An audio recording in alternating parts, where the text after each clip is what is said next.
Friends, welcome back to my YouTube channel. তো তোমরা তো একটা ভিডিও আমার দেখতেই পেলে, আমি লক্ষ্মী পুজোর ভিডিওটা তোমাদের সাথে শেয়ার করে দিয়েছি, তোমরা আশা করি দেখে নিয়েছো। যাই হোক, তো আজকে আমি আরেকটা ভিডিও আপলোড করবার চেষ্টা করছি, সেটা হচ্ছে যাত্রার ভিডিও। তো হঠাৎ করে হয়তো আমার মুখে যাত্রা শুনে অনেকেই হয়তো একটুখানি মানে হকচকিয়ে যেতে পারো যে যাত্রা এটা এখন হয় নাকি। না, সত্যিই হয় না। এখনকার এসব যাত্রা বা নাটক একদমই হয় না। হলেও সে একদম গ্রামগঞ্জ যেগুলো, সে একদম অজপাড়া যে গাগুলো বলে না, সাঁওতাল টাওতাল যেসব থাকে ওইখানগুলোতে যাত্রার প্রচলন হয়তো এখনও আছে। কিন্তু এখনকার দিনে আমরাও পঞ্চায়েতের আন্ডারেই পড়ি, আমাদের যেখানে থাকি আমরা, এটাও কিন্তু একটা গ্রাম। তবে গ্রামগুলোও এখন একটু উন্নত ধরনের, শহরের আদব কায়দা হয়ে হয়ে গেছে আর কি। সেই গ্রাম্য যে ব্যাপারটা সেটা কিন্তু সেরকম নেই। যাই হোক, শহরের কথা তো ছেড়েই দিচ্ছি। যাই হোক, তো এখনকার যুগটাতে এসব যাত্রা বা নাটক খুব একটা কী বলবো, প্রচলিত নয়, বা এটা অনেকেই জানে না যারা এখনকার জেনারেশনের। আমিও তার মধ্যে পড়ি। আমিও সেরকম একটা যে জানি তা না, তবে এর আগেই দেখেছিলাম, সেটা অনেকটা ছোটোবেলায় আরেকবার হয়েছিল এরকম যাত্রা। তো সেটাও দেখেছিলাম এরকমই। তো এটা অনেক পুরনো, অনেক ছোটোবেলায় হয়েছিল। তো আজকে যেটা শেয়ার করছি, এটা হয়েছিল আমাদের পুজো শেষ হয়ে যাওয়ার দ্বাদশীর দিনকে হয়েছিল। আমাদের ঠাকুর বিসর্জন যায় একাদশীর দিন। তো যেখানে ঠাকুরের মণ্ডপ ছিল ওইখানে এই যাত্রাটা হয়েছিল। প্রায় 13টা মাইক লাগানো ছিল, তোমরা দেখতে পাবে ওইখানে। এবার আমার কপিরাইট খাওয়ার সম্ভাবনা আছে, বিকজ আমি মোটামুটি যে কটা ভিডিও দিলাম আমি দেখছি কপিরাইট খেয়ে যাচ্ছি, কিন্তু কিছু করার নেই। কপিরাইট খেলেও আমি যে ভয়েসগুলো বা অডিওগুলো যদি না দিই, তোমরা তো বুঝবে না না। এবার যদি আজকেও যদি এই নাটকের যদি আমি সব কেটে শুধু মিউজিক দিই, তাহলে তোমরা কিছুই বুঝতে পারবে না না। তো যাই হোক, তবুও আমি কপিরাইট খেলেও আমি অ্যাকচুয়াল যেটা তুলেছি আমি সেইটাই দেব। এবার কতটা তোমরা শুনতে পাবে আমি জানি না, তবে অ্যাক্টিংগুলো দেখো, সবার অ্যাক্টিং খুব ভালো হয়েছে। আমার তো ভীষণ পছন্দ হয়েছে, আমি দেখেছি। আমার এই শরীর খারাপ নিয়েও আমি গেছিলাম দেখতে, ওষুধপত্র খেয়ে। যাই হোক, আমি দেখেছি, গিয়ে আমার আরেকটা এক্সপিরিয়েন্স হলো। তো আশা করছি আমার মতো সমবয়সী যারা আছো তাদেরও হয়তো দেখে এক্সপিরিয়েন্স হবে যে যাত্রাটা কী বা কীভাবে হয় আর কি বিষয়টা। তো এটা অনেকের কাছে নতুন, আমার কাছেও নতুন, তবে আমি এর আগে একবার দেখেছিলাম বলে আমার একটু চোখ সওয়া আছে।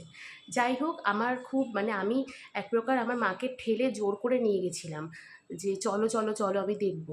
এক প্রকার আমি জোর জবরদস্তিতেই নিয়ে গেছিলাম, আমার ওই শরীর খারাপ থাকা সত্ত্বেও। ঠিক আছে, তো এই হলো কথা। তো আমাদের ক্লাব একদম যে পাশে যে ক্লাবটা তোমরা দেখেছিলে, যেখানে আমি ভিডিও দিয়েছিলাম পুজোর মধ্যে, যেখানে আমাদের ক্লাবে ডান্সের প্রোগ্রাম হয়েছিল, আমি যেখানে অঞ্জলি দিতে গেছিলাম, তো সেই ক্লাবটাই আমাদের ক্লাব, অর্থাৎ নবোদয় সংঘ। তো সেখানেই এই যাত্রাটা অনুষ্ঠিত হয়েছিল। যাত্রার নাম হচ্ছে হাসিরহাটের কান্না। তো এখানে আমাদের পাড়ার ছেলেটাও ছিল, প্লাস বাইরের থেকেও অনেকে ছিলেন, তো সবাই তো আমি চিনি না। তো যাই হোক, তো যাত্রাটা আমার খুব পছন্দ হয়েছে, সকলেরই খুব পছন্দ হয়েছে। হাসিও ছিল, একটু দুঃখও ছিল, সব মেলানো মেশানো ছিল, বেশ ভালো হয়েছে যাত্রাটা। তবে সেটাই তোমাদের সাথে সকলের সাথে সহভাগিতা করছি, আশা করছি ভালো লাগবে। তোমরা দেখো, কমেন্ট করে জানিও, ঠিক আছে? তো আমি আর বেশি কথা বাড়াচ্ছি না, তাহলে ভিডিও আরও অনেক বড় হয়ে যাবে। তো তোমরা আমার ভিডিওগুলো দেখলে অবশ্যই একটা করে লাইক করতে ভুলো না। তোমরা কিন্তু কেউ লাইক করো না। অনেক ভিউজ হচ্ছে আমার ভিডিওতে, বাট লাইক কিন্তু আমি সেরকম কিছু পাই না, বা সাবস্ক্রাইবও তোমরা করো না, বাট তোমরা শুধু দেখে চলে যাও। তো এরকম করো না প্লিজ। তোমরা সাবস্ক্রাইব করো, লাইক করো, কমেন্ট করো, শেয়ার করো, তাহলে আমিও তো তোমাদের জন্য ভিডিও বানাতে আরও বেশি কী বলবো, আগ্রহ পাবো না। আমার তো একটা সাপোর্ট লাগবে। তো তোমরা যদি সাপোর্ট না করো, আমি তাহলে কী করে এগোবো বলো? যাই হোক, তো তোমরা ভিডিওটা দেখতে থাকো, আশা করবো তোমাদের ভালো লাগবে।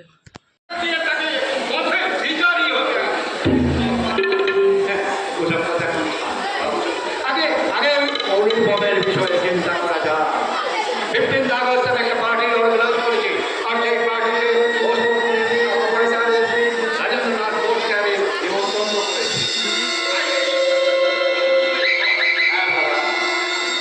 আরেকটা কথা, অমলেশ বাণিজ্যে যে আমাদের কারখানায় কাজ করতে গিয়ে অঙ্গহানি হয়েছিল বলে তাকে ক্ষতিপূরণ বাবদ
আমি চলে চাষ পাই অতি যখন সে আলাদা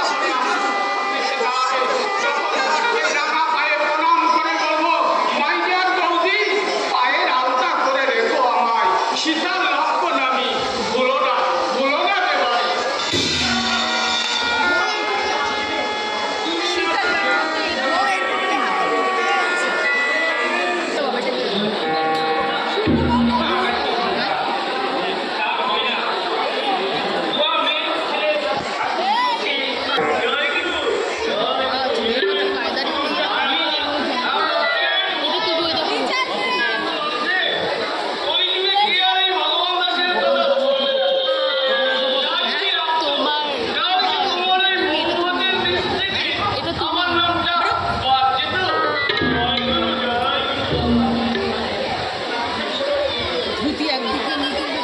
বাবারে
সেই টাকা দিয়ে সে কি? তুমি তুমি জুয়াও খেলো? আরে এই তো শিষ্যেরা কোনো কিসে যেটা তুমি আমার সব দিয়ে দিয়েছি আমি তাকে আর সঙ্গে বিচার করতে দিচ্ছি টাকাটা আমাকে দাও কিন্তু আমার কাছে কোনো টাকা নেই গো। টাকা নেই তাহলে এখান থেকে তোমরা গয়না তুলে দাও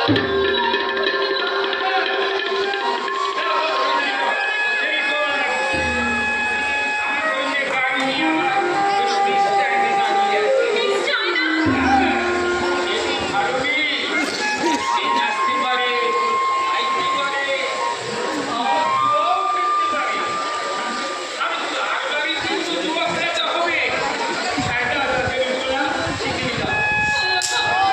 আজকে আমাদের ফুলসজ্জা, আজকে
আমারই খাচ্ছ, আমারই করছো, আর আমারই বাড়ায়।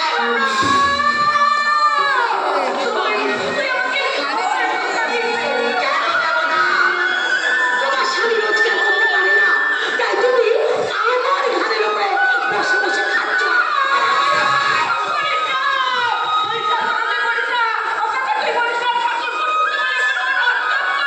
এত করবে, তুমি যে তার চোখে প্রেমের কাজল পরিয়ে দিয়েছ।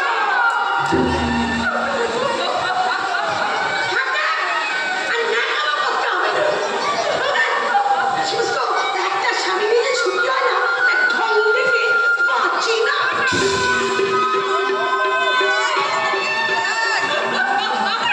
নিজের মুখে ভিড়ে প্রেমিকা ঝাঁপিয়ে পড়ে।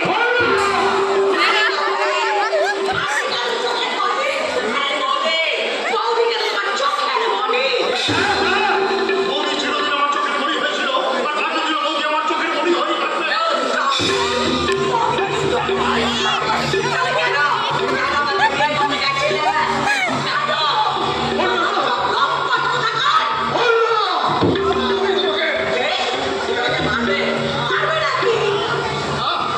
না না, তোমার মতো একটা মহিলার গায়ে হাত তুলে আমি আমার হাতটাকে নষ্ট করতে চাই না। কারণ আমি যে একটা লোকের ছেলে। গোপনে গোপনে যে ভবিষ্যতে প্রেম করতে পারে। এই যাবতীয় লোকে এখনই বাড়ি থেকে বেরিয়ে যাও। এত বড় অপমান। কথা নয়, আর একটা কথা নয়, আমার কিন্তু খরচের একটা সীমা আছে। আর তাই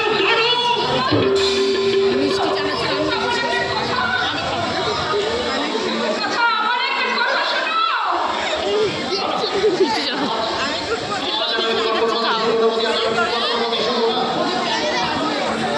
সমাজ তোমাকে মাথায় করে রাখবে। বুঝতে পারছো না।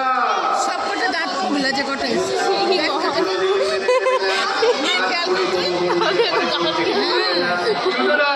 সুতরাং তুমি আমার দাদাকে বিয়ে দিয়ে সংসারী করতে চাও, তাই তো?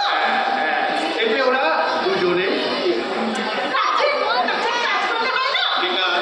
বলছে কি, সারাদিন ঠাকুরজির হাত পা বেঁধে চলে চলে গেলে কেমন হবে? এইভাবে তুমি আশকারা বিয়ে দিয়ে বড্ড বদনাম পেয়েছো। তোমার আশকারাতেই সে এত ভার বেড়ে উঠেছে। নইলে অমন ঘর মরতে এসে সুখী হতে পারলো না। ওরকমের মতো ত্যাগ করলো স্বামীকে।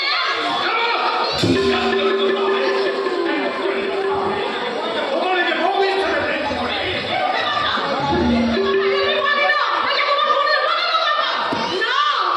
আমি ভুল দেখিনি আর ভুল বুঝিও এক সম্পূর্ণ আমার নিজের চোখে দেখা।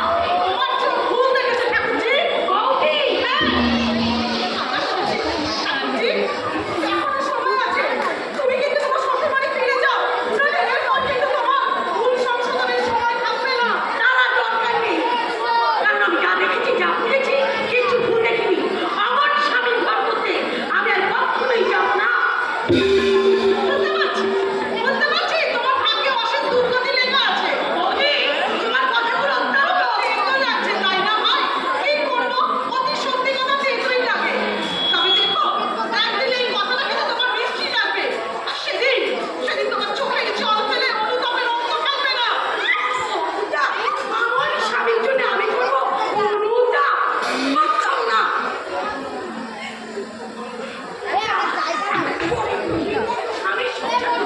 আমি কোনোদিনই যাবো না। আমি অপমান করে যাবো না। ওর কথায় আগে যেমন কিভাবে উঠলো তো পড়ে যেত এক্ষুনি মাথায় ওই যে ফলস চুলে লাগিয়েছে না ওই জন্য আমি বলবো